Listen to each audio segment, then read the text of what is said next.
go. Work is good therapy. At least that's what my father used to say.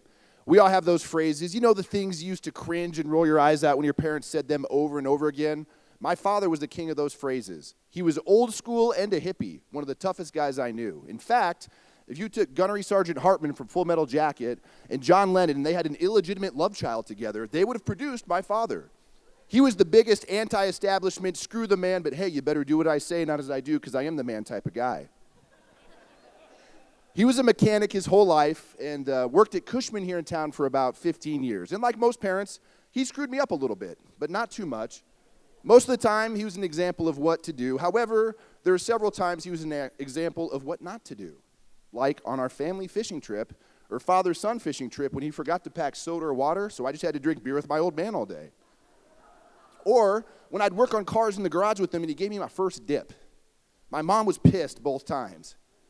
Most of the times, though, he was an example of what to do. He would say things like, be the engine on the train, not the caboose, which meant, hey, man, be a leader, not a follower. Or my personal favorite, you never told my father you weren't feeling well, or you had a little tummy ache, because, man, he was a blue-collar guy with a blue-collar work ethic.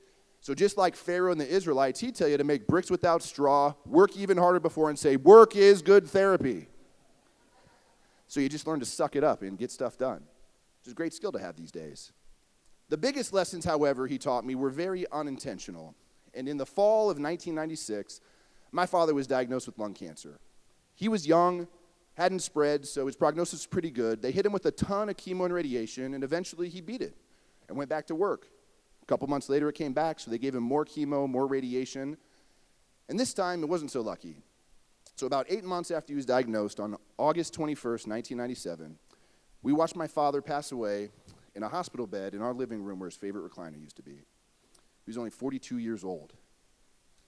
So the unintentional lesson for this 18-year-old invincible kid was, holy crap, life is short. For some of us, it's very short. We better make each day count, squeeze as much juice out of this life as we can. Shoot, we better have as much impact as we can while we're still blessed to be here. Well, my family imploded after that. Everybody else moved out. I was stuck at home all by myself. I had to work full-time to start providing for myself. I never really went to college. I never became the electrical engineer I was supposed to, but you know what? That was my father's dream for me, not my own. Several years later, I got a job. I wanted to be a cancer doctor, so I got a job doing clinical research here in town. But they started me off by collecting human samples. And there's only so many samples you can get. There's blood, there's saliva, there's urine, well, you get the idea. That's where I met this young lady. We were voted couple least likely to succeed. However, we've been together for 17 years, married for 11, and we have 3 amazing children, Ava Lee, Jackson, and Cash.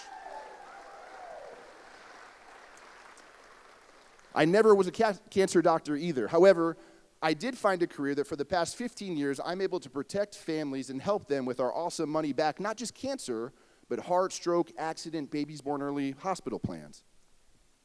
Yeah, so I wouldn't be the man I am, the person I am, have the family that I have, or the impact that I have had my father not passed away from cancer, as much as that sucked. And you know what?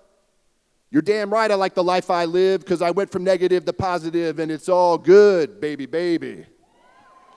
Love that song. And so the lesson here is that, man, life is messy.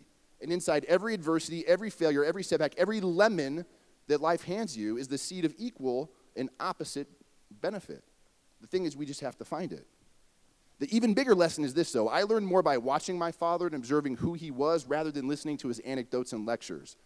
And I know that I'm the one on stage right now tonight, but I want you guys to realize that so are you guys, all the time.